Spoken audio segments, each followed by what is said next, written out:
நமசிவாயம் வாழ்க, நாதன்தாள் வாழ்க. கடவுள் அனுகிரக நேயர்கள் அனைவருக்கும் இனிய வணக்கம். வாழ்க வளமுடன். நான் உங்கள் மயிலாடுதுறை ஜோதிடர் விஷால் விவர்தன் பேசுறேங்க. நம்முடைய கடவுள் அனுகிரக சேனல்ல நிறைய பயனுள்ள ஜோதிட தகவல்களை தொடர்ச்சியாக கொடுத்து வந்துட்டே இருக்கிறேன். பிளேலிஸ்ட் சென்று பாருங்க. ஜோதிடர் விஷால் விவர்தன் அப்படின்னு இருக்கும். என்னுடைய 450க்கும் மேற்பட்ட ஜோதிட வீடியோக்கள், நியூமராசமான வீடியோக்கள், திருமண பொருத்தம், அரசியல் பிரபலங்களுடைய ஜாதக ஆய்வுகள், இது போன்று நிறைய இருக்கும். அதை பார்த்து பயன்பெறுங்க. என்னிடம் ஜாதகம் பார்க்க ஸ்கிரீனில் தெரியக்கூடிய 6381573180 என்ற நம்பர் மூலமாக வாட்ஸ்அப் மூலமா நீங்க ஜாதகம் அனுப்பி ஜாதகம் பார்க்கலாங்க. நம்ம இன்னைக்கு என்ன பதிவு பார்க்க போறோம் அப்படின்னாங்க, கிரகங்களுடைய பார்வையை நம்ம டிகிரி அடிப்படையில எப்படி பார்க்கணும் ஒரு வீடியோ போட்டிருக்கோம். அதே போல கிரகங்களுடைய பார்வையை பொறுத்த வரைக்கும் எந்த பாவகத்தை எந்த வீட்டை பார்க்கின்றதோ அந்த வீட்டையும் தாண்டியும் அதனுடைய பார்வை பலமானது விழுமா அல்லது கிடைக்குமா அப்படிங்கிறத இந்த பதிவுல தெளிவாக பார்க்க போறோங்க. பொதுவாகவே ஒரு கிரகத்தினுடைய பார்வை அமைப்பு அப்படின்னு எடுக்கும் போதுங்க, குரு பகவானுடைய பார்வை பொறுத்த வரைக்கும் 5, 7, 9ஆம் பார்வை, சனி பகவான் 3ஆம் பார்வை, 7ஆம் பார்வை, 10ஆம் பார்வை, செவ்வாய்க்கு 4, 7, 8ஆம் பார்வை என்று சொல்றோம். அதே போல ஒவ்வொரு கிரகத்திற்குமே நேர் 7ஆம் பார்வை உண்டு அப்படி சொல்றோம். இதுல ஒரு கிரகம் அதனுடைய அந்த ராசியில இறுதியில இருக்குன்னு வச்சுங்களேன்.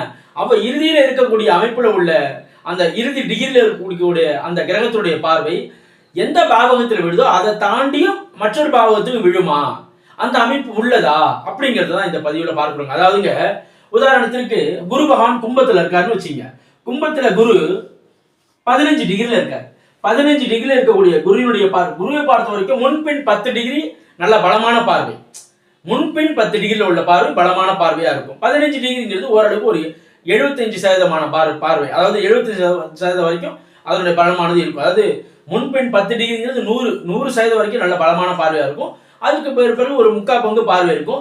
ஒரு 20 டிகிரி விலைக்கு பார்க்கிறார், 20-22 டிகிரி விலைக்கு பார்க்கறோம்னா குறைவான சுபத்துவமான பார்வையா அந்த பார்வை இருக்கும். ஒரு 50% 45% வரைக்கும் தான் அந்த பார்வை எடுக்கலாங்க. இதுல நம்ம குரு வந்து இந்த இடத்துல 15 டிகிரில இருக்காரு. இந்த இடத்துல சனி இருக்காரு. குருவினுடைய பார்வை சனிக்கு கிடைக்குது. இங்க 15 டிகிரில இருக்காரு. இந்த இடத்துல இதே 15 டிகிரில சனி இருக்காரு, அல்லது ஒரு 20 டிகிரில இருக்காரு, 25 டிகிரில இருக்காருன்னு வச்சுக்கலாம். இந்த குருவோட பார்வை சனிக்கு முழுமையா கிடைக்கும். அப்ப இந்த குருவினுடைய முழுமையான பார்வை சனிக்கு கிடைக்குதுங்கிற அமைப்பு. ஏன்னா குரு 15 டிகிரில இருக்காரு, சனி ஒரு 24 டிகிரில இருக்காரு, 9 டிகிரில குருவினுடைய பரிபூர்ண பார்வை சனிக்கு கிடைக்குது. அப்ப இந்த இடத்துல வலிமையான பார்வையை இவர் பெறுகின்றார். இந்த இடத்துல எந்த கிரகமே இல்லை, இந்த பாவகமே ஒண்ணுமே இல்லாம இருக்கு. இந்த பாவகத்துல எந்த கிரகமே இல்லாம இருக்குன்னு வச்சுங்களேன். அப்ப இந்த அமைப்புல இந்த பாவகம் சுபத்துவம் அடையுது. பாவகம் சுபத்துவம். அப்ப இது எந்த லக்னத்துக்கு என்ன பாவமா வருது? உதாரணத்துக்கு கன்னி லக்னமா இருக்காங்கன்னு வச்சுங்களேன். கன்னி லக்னத்துக்கு 10ஆம் பாவகமா வருது. அப்ப 10ஆம் பாவகம் கடுமையான சுபத்துவம் அடையுது. வீடு, வண்டி, வாகனம், அதாவது தொழில் ரீதியான விஷயங்கள்ல நல்ல ஒரு அற்புதமான அமைப்பாக வருது அப்படின்னு நம்ம சொல்லலாம். 4ஆம் இடம் வீடு, வண்டி, வாகனம், 10ஆம் இடம் தொழில் ஸ்தானம், அப்ப ஜீவனஸ்தானம் நல்லா வலிமையாக இருக்கின்றதுங்கிற பாயிண்ட் வந்துடும். இந்த இடத்துல குருவோட இந்த பார்வை இதுல முழுமையான இந்த இடத்துல குரு எத்தனை டிகிரில இருக்காருங்க? 15 டிகிரில இருக்காரு. 15 டிகிரி உள்ள குருவினுடைய முழுமையான பார்வை இந்த பாவகத்துக்கு முழுமையாவே கிடைக்கும். இந்த பாவகம் அதிகப்படியான மிடில் இருக்கு, மிடில்ல. அப்ப இந்த பாவகம் அதிகப்படியான சுபத்துவம் அடையுதுங்கிற பாயிண்ட்டுக்கு வந்துடும். ஒருவேளை குரு இந்த இடத்துல 29 டிகிரில இருக்காருன்னு வச்சுங்களேன். 29 டிகிரில குரு இருக்காரு. அப்ப இந்த குருவினுடைய பார்வை இந்த பாவகத்துக்கு கிடைக்கும். ஏன்னா குருவை பொறுத்த வரைக்கும் 15 டிகிரி வரைக்கும் 16 டிகிரி 18 டிகிரி வரைக்கும் அவருடைய பார்வை நல்லா வியாபித்து இருக்கும். இந்த இடத்துல குரு சமம் என்ற நிலையில தான் இருக்காரு. அப்ப இந்த பாவகத்தும் கிடைக்குது. அதே நேரத்துல இந்த பாவகம் 11ஆம் பாவகம், உதாரணத்துக்கு கன்னி லக்னம் 11ஆம் பாவகத்திற்கும் குருவின் பார்வை கிடைக்குது. அப்ப இதுல எப்படி நீங்க பாயிண்ட் எடுப்பீங்க? 11ஆம் பாவகத்துல கிரகங்கள் இருந்ததுன்னு வச்சுங்களேன். உதாரணத்துக்கு இங்கே சந்திரன் இருக்காரு. சந்திரன் ஒரு 3 டிகிரில இருக்காரு. அப்ப இந்த இடத்துல குருவின் பார்வை முழுமையாக சந்திரனை கிடைக்குது. 29 டிகிரி, இதுல வந்து 1 டிகிரி, இதுல ஒரு 3, இப்ப 1, 3, 4 டிகிரில குருவின் பார்வை சந்திரனை கிடைக்குது. ஒருவேளை இந்த இடத்துல கிரகங்களே இல்லை, இந்த இடத்துல கிரகங்களே இல்லை அப்படின்னாலும் இந்த இடத்துல 15 டிகிரி, 14 டிகிரி, 13 டிகிரி வரைக்கும் இந்த குருவினுடைய பார்வையானது இந்த பாவகத்துக்கும் கிடைக்கும். அப்ப இந்த பாவகம் சுபத்துவம் அடைகின்றது. இது நம்ம சுபகிரகம்னு இல்லை, பாவகிரகத்தினுடைய அமைப்பிலே அந்த பார்வையை நம்ம எடுக்கலாம். உதாரணத்திற்கு சனி இங்க இருக்கார், நீச்ச சனியா இருக்கார். நீச்ச சனியினுடைய பார்வை என்பது பாவத்துவமான பார்வை, சரியில்லாத பார்வை, கெடுபலனை தரக்கூடிய பார்வையாக இருக்கும் அப்படின்னு நம்ம சொல்லலாம். அப்ப அந்த சனியினுடைய பார்வை இந்த இடத்துல சனி 15 டிகிரில இருக்காருன்னு வச்சுங்களேன். முழுமையாக இந்த பாவகத்தை சனி பார்க்கிறார். லக்னத்திற்கு 10ஆம் பாவகத்தை சனி பார்க்கின்றார். தொழில் ரீதியான விஷயங்கள்ல சற்று போராட்டங்களை கொடுத்தே தீர்வாருங்கிற பாயிண்ட் வந்துடும். அதே நேரத்துல இந்த சனி 29 டிகிரில இருக்காருன்னு வச்சுங்க. இப்போ இந்த சனி வந்து 29 டிகிரில இருக்க, 29 டிகிரில இருக்கக்கூடிய சனியினுடைய பார்வை, சனிக்கு நீங்க பார்வை அமைப்பு எடுக்கும் போது மேக்சிமம் 10-12 டிகிரி வரைக்கும் எடுத்தாலே போதுமானது, அதிகபட்ச அமைப்புல. அதை தாண்டி 18-17 டிகிரி விலகிடுச்சுனாலே, ஏன்னா சனி பாவ கிரகம், இருள் கிரகம். இதே போல செவ்வாய் அமைப்புக்கு நம்ம எடுக்கணும். குருவுக்கு தான், குரு தான் ஒளி பொருந்திய அதிகப்படியான ஒளியை பிரதிபலிக்கக்கூடிய கிரகமாக இருக்கிறதுனால குருவை பொறுத்த வரைக்கும் பெரிய கோள், வியாழன்கிறது பெரிய கோள். அதுக்கு தான் நம்ம அந்த அளவுக்கு ஒரு டிகிரி வந்து அதிகப்படியான அளவில் நம்ம வந்து அந்த பார்வை எப்போ நம்ம எடுக்கிறோம். ஆனால் சனிக்கு அந்த அளவுக்கு நம்ம பார்வை எடுக்க வேண்டிய அவசியம் இல்லை. ஒருவேளை இந்த இடத்துல சனி 15 டிகிரில இருக்காரு சார், இங்க ஒரு கிரகம் இருக்கு, அந்த கிரகமே இங்க ஒரு 27-29 டிகிரில இருக்குன்னு வச்சுங்களேன், சனியுடைய முழுமையான பார்வை அந்த கிரகம் வாங்காது. ஏன்னா 15 டிகிரி விலகிய அந்த கிரகம் இருக்கு அப்படிங்கிற பாயிண்ட்ல வரும். இந்த இடத்துல ஒரு கிரகம் இருக்கு, சனி 15 டிகிரில இருக்காரு, இந்த கிரகமும் ஒரு 15 டிகிரி இருக்கலாம், முழுமையான பார்வை வாங்கும். அப்ப சனியை பொறுத்த வரைக்கும் அதிகப்படியான டிகிரி அளவில் நம்ம பார்வை எடுக்க வேண்டிய அவசியம் இல்லை. சனிக்கு அப்படி அதே அமைப்பு தான், செவ்வாய்க்கு அதே அமைப்பு தான். அதே நேரத்துல இந்த இடத்துல சனியினுடைய பார்வையை பொறுத்த வரைக்கும் இந்த 10ஆம் பாவகத்துக்கு எப்படி விடுதோ அதே போல, அதாவது ஒரு 10 டிகிரி 13 டிகிரி வரைக்கும், இந்த 14 டிகிரி இங்க விடுதில்ல, அதே அமைப்புல 11ஆம் பாவகத்துக்கும் இந்த சனியினுடைய பார்வை கிடைக்கும். ஏன்னா சனி எத்தனை டிகிரில இருக்காருங்க, 29 டிகிரில இருக்க. அப்ப கிரகங்கள் இருந்தா கிரகங்களுடைய பார்வைக்கு முழுமையா கிடைக்கும். ஆனா கிரகங்கள் இல்லாத பட்சத்துல அந்த பாவகத்திலும் அதனுடைய பார்வை பலமானது கிடைத்தே தீரும். உதாரணத்திற்கு செவ்வாய் இங்க இருக்காரு, செவ்வாய்க்கு 4, 7, 8ஆம் பார்வை உண்டு. செவ்வாய் இங்க இருக்கிற செவ்வாய் இந்த இடத்துல சனியை பார்ப்பார், 4ஆம் பார்வையில பார்ப்பார். இந்த செவ்வாய் அதே போல 7ஆம் பார்வையாக இந்த கடக விட்ட பார்ப்பார், 8ஆம் பார்வையாக சிம்ம விட்ட பார்க்கிறார்.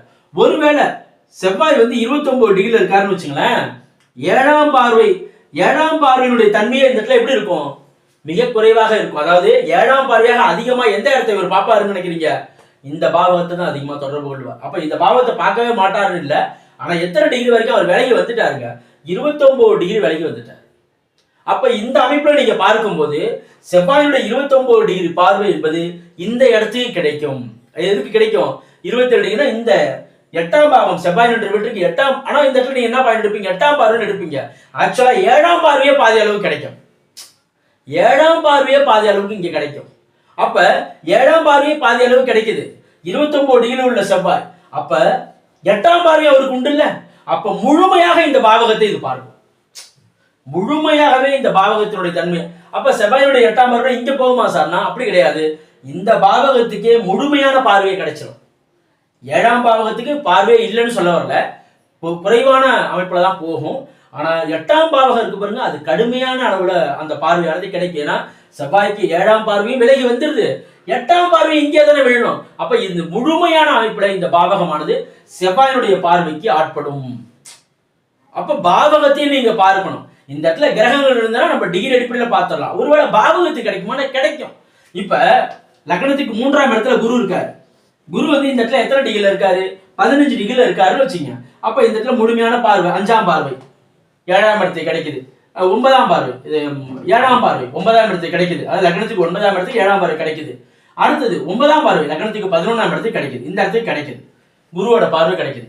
ஒருவேளை இந்த குரு 29 டிகிரில 28 டிகிரில இருக்காருன்னு வச்சுங்களேன், இப்ப இந்த குருவினுடைய பார்வை 5ஆம் பாவத்துக்கு கிடைக்கக்கூடிய தன்மையில ஓரளவு 15 டிகிரி வரை கிடைக்கக்கூடிய தன்மையில 6ஆம் பாவத்துக்கு கிடைக்கும்.